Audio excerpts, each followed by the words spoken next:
18 വയസ്സുകാരൻ പാമ്പ് കടിയേറ്റ് മരിച്ച വീട്ടിൽ സർപ്പ ടീമിന്റെ പരിശോധന തുടരുന്നുണ്ട്. മരിച്ച ആൽജോയുടെ പിതാവിന്റെ പ്രതികരണം കേൾക്കാം. ഇത് വന്ന് കഴിഞ്ഞിട്ട് പിന്നെ തുടർച്ചയായിട്ട് പിന്നാലെ ഇങ്ങനെ വരുമ്പോൾ നമുക്കൊരു മാനസികമായിട്ട് ഭയങ്കര ബുദ്ധിമുട്ടാണ്. അപ്പം ഇനി രണ്ടാമതും അവിടെ നിന്ന് വന്നിട്ട് രണ്ടാമത് ഇവിടെ ഇനി വീണ്ടും സംഭവിച്ചു കഴിഞ്ഞാൽ നമുക്കത് താങ്ങാൻ പറ്റുന്ന ഒരു കാര്യമല്ല. അതായത് ഇപ്പോൾ ആ ഭാഗത്ത് നിന്ന് തന്നെ വരാൻ ചാൻസ് കൂടുതലുള്ളത്. പേടിയുണ്ട്. അയ്യോ പേടിയുണ്ട്. പിന്നെ 2 മക്കള് വേറെ ഉണ്ട്. അതായത് മൂത്തോളുണ്ട്, മോളുണ്ട്, പിന്നെ അവൻ്റെ ആശുപത്രി കിടക്കുന്നവനുണ്ട്. ഞങ്ങളത് കഴിഞ്ഞ് അവൻ്റെ പരിപാടി കഴിഞ്ഞ് ഞങ്ങൾ അന്ന് രാത്രി അവിടെ റൂമിലെ വീണ്ടും കിടന്നാർന്ന്. അപ്പോഴും ഭാഗ്യം കൊണ്ട് പിന്നെ അന്ന് നമുക്കൊന്നും പറ്റിയില്ല. അതാണ് അതിൻ്റെ ഒരു കാരണം അവിടുത്തെ കാര്യം അത്. ഇവിടുത്തെ ഇത് ഇന്നലെ ഞങ്ങൾ ഇത് പാമ്പിനെ ഇന്നലെ മിനിങ്ങാന്നും ഈ പാമ്പിനെ കണ്ടെന്ന് പറയുമ്പോൾ ഞങ്ങൾ അവിടെ ആശുപത്രിയിലായിരുന്നു, അപ്പോളയിലായിരുന്നു. അവിടെ നിന്ന് ഇത് കേട്ടപ്പോൾ ഞങ്ങൾ അവിടെ നിന്ന് വേഗം ഇങ്ങോട്ട് വന്നു. അതുപോലെ തന്നെ ഇന്നലെയും ഇതുപോലെ തന്നെ വന്നു. ഒരു വകുപ്പുകാരായാലും ഫോറസ്റ്റുകാരായാലും ആ സാറുമാർ റെസ്ക്യൂ ടീമുകളൊക്കെ ആയാലും എപ്പോൾ വിളിച്ചാലും അവർ വരാറുണ്ട്. അപ്പോൾ അവർ പറഞ്ഞങ്ങനെ ഏത് രാത്രി നിങ്ങൾ വിളിച്ചോ, ഞങ്ങൾ വിളിക്കുമ്പോൾ ഒപ്പനെ വരാറുണ്ട്. അവരൊക്കെ ഇന്നലെ വന്ന് നോക്കി പോയിട്ടാണ് രണ്ടാമതും ഇന്നലെ വീണ്ടും പാമ്പിനെ കണ്ടത്. അതെ, എൻ്റെ അമ്മായപ്പച്ചനാണ് കണ്ടത്. അമ്മായപ്പനാണ് കണ്ടത് ആളെ. അപ്പൊ ഞങ്ങൾ ഇന്നലെ മിനിഞ്ഞാന്ന് തൊട്ട് ആ വീട്ടിലാണ്, താഴത്തെ വീട്ടിലാണ് കിടക്കുന്നത്.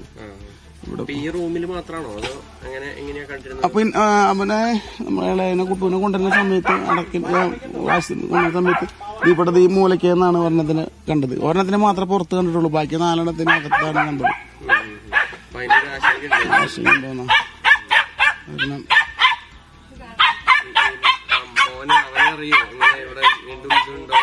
അവനോ ഇപ്പൊ വിചാരിച്ചേക്കണത് ആ ജ്യൂസ് കുടിച്ചിട്ട് ആ ഷേക്ക് കുടിച്ചതിന്റെ ഒരു ഇതാണെന്നാണ് അവൻ വിചാരിച്ചേക്കണത്. അപ്പൊ അവനോട് ഇത് പറഞ്ഞിട്ടില്ല. അപ്പൊ അവൻ അളയവനെ അന്വേഷിക്കുന്നുണ്ട്, കുട്ടി എന്തെന്ന് ചോദിക്കുന്നുണ്ട്. അപ്പൊ അവൻ അമ്മ വീട്ടിലുണ്ട്, കുഞ്ഞു പിള്ളേരെ ആശുപത്രിയിലേക്ക് കയറ്റി കൊണ്ടുവരാൻ പറ്റില്ലടാന്ന് പറഞ്ഞിട്ട്. അപ്പൊ അവൻ ചോദിച്ചു ആ കുട്ടൂന് വലിയ കുഴപ്പമുണ്ടോന്ന് ചോദിച്ചു. അപ്പൊ അവന് കുഴപ്പമില്ലാന്ന് പറഞ്ഞു. അവന് അന്ന് ആ സെന്റ് ജെയിംസിലേക്ക് കൊണ്ടുപോയി ആ സമയം വരെ അവന് നല്ല ഓർമ്മയും കാര്യങ്ങളൊക്കെ ഉണ്ട്. അന്ന് നടന്ന കാര്യങ്ങളും നല്ല ഓർമ്മയുണ്ട്. അവനെ അറിയിച്ചിട്ടില്ല. സാറുമാര് പറഞ്ഞത് അവരായിട്ട് പറഞ്ഞ് കൗൺസിലിംഗ് പോലെ കൊടുത്തിട്ട് അവരെന്നെ അറിയിക്കാം, അവിടുന്ന് കൊണ്ടുവന്ന കാലം മുന്നേ അറിയിക്കാന്നാണ് പറയുന്നത്. ചേച്ചി വലിയ ഭീതിയിലായിരിക്കുമല്ലോ നിങ്ങൾ ആ സമയത്ത്? എന്താണ് പറയാനുള്ളത് ഇപ്പൊ വീടിനകത്ത് തുടർച്ചയായിട്ട് ഇങ്ങനെ പാമ്പിനെ കാണുമ്പോൾ? പാമ്പ് ഇങ്ങനെ വന്നോണ്ട് ഉള്ളിൽ നല്ല ഭയമുണ്ട്. ഇപ്പോഴെപ്പോഴും ഇതിപ്പോ ഞങ്ങളൊക്കെ ആ സമയത്ത് ഹോസ്പിറ്റലിലായിരുന്നു, ഈ 4ാമത് കാണുന്ന സമയത്തൊക്കെ. അപ്പൊ ഇവിടെ മോളുണ്ടായിരുന്നു. ഫസ്റ്റത്തെ പ്രാവശ്യം കാണുമ്പോൾ മോളാണ് കയറി മോളാണ് ചവിട്ടാൻ പോയത്. മോൾ ശരിക്കും ചവിട്ടാൻ പോയി കാലം. അത് അനങ്ങുന്നതിന്റെ ഒരു ഇത് കണ്ടിട്ടാണ് ആള് നോക്കിയത്.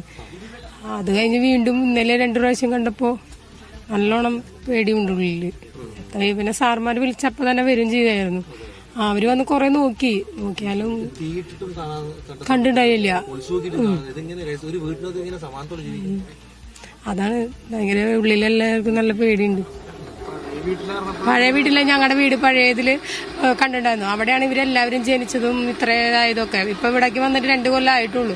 പക്ഷെ നമ്മള് ഇവനെ പറ്റുമ്പോഴൊന്നും നമ്മള് മനസ്സിൽ പോലും വിചാരിക്കുന്നില്ല ഈ സംഭവമാണ് കാരണം. അവന് ഫസ്റ്റ് തന്നെ വയറുവേദന വന്ന് ഞങ്ങളൊരു ഫംഗ്ഷൻ ഉണ്ടായിരുന്നു, അതിന് പോയി കഴിഞ്ഞ് വന്ന വഴിക്ക് തന്നെയാണ് ഇവര് ഷെയ്ക്ക് ഉണ്ടാക്കി കൊടുത്തത്, അവക്കട വെച്ച് ഷെയ്ക്ക് ഉണ്ടാക്കി. അപ്പൊ അതില് വയറുവേദനയാണെന്ന് വിചാരിച്ചാൽ. പക്ഷെ മറ്റവന് ഇപ്പൊ ഹോസ്പിറ്റലിലുള്ളവന് വയറുവേദന വരുമ്പോഴും അവന് ഇപ്പൊ മുകളിലോട്ട് ഇങ്ങനെ നിൽക്കാൻ പറ്റണ്ടായില്ല. നല്ല ബുദ്ധിമുട്ടുണ്ട്. പക്ഷെ നമുക്കും അപ്പോഴും അവനോട് ഞാൻ ചോദിക്കുന്നുണ്ട്, ഛർദിക്കോ എന്ന് ചോദിക്കുന്നുണ്ട്. പക്ഷെ അതൊന്നും അവൻ പറയുന്നുണ്ടായിരുന്നില്ല. ഇല്ല എന്നാ പറഞ്ഞത്, ഛർദി വരുന്നില്ല, അതൊന്നും പ്രശ്നമില്ല, ബാത്റൂമിൽ പോകണ്ട എന്നാ പറഞ്ഞു. എത്രയും വേഗം ഇതൊന്ന് കണ്ടുപിടിക്കണമെന്നുണ്ട് ഉള്ളില്. ജോൺസി പാടിന്ന് പറഞ്ഞാൽ ആൾക്ക് താഴെ നല്ല പേടിയാണ്, നല്ലോണം പേടിയുണ്ട് പാമ്പിന്. മറ്റവന് പേടിയുണ്ടെങ്കിൽ അവന് പനിയൊക്കെ വരുമ്പോഴാണ് പാമ്പിന്റെ കാര്യം കൂടുതൽ ആള് പറയുക. അതാൾ പറയും, പാമ്പ് വരുന്നുണ്ട്, എന്റെ അടുത്തേക്ക് വരുന്നുണ്ട്, പാമ്പുകൾ വരും എന്നൊക്കെ പറയും. പറയായിരുന്നു, ഇടക്കിടയ്ക്ക് പറയായിരുന്നു. അത് മുമ്പ് ഇനി വല്ലതും കണ്ട് പേടിച്ചിട്ടാണോന്ന് അറിയില്ല. പക്ഷെ ആൾക്ക് നല്ല പേടിയുണ്ട് ഉള്ളിൽ. ഇല്ല ഇന്നവരെ കണ്ടിട്ടില്ല, പുറമേ കണ്ടിട്ടുണ്ട്. ഈ മോനെ ഫസ്റ്റ് കുത്തിയതിന്റെ ശേഷം ഞങ്ങൾ വന്നപ്പോഴാണ് ഫസ്റ്റ് ഒരു പാമ്പ് അകത്തുണ്ടെന്ന് മനസ്സിലായത്. അന്നാണ് ആ പാമ്പിനെ അപ്പൊ തന്നെ ഞങ്ങള് കാണുന്നത്.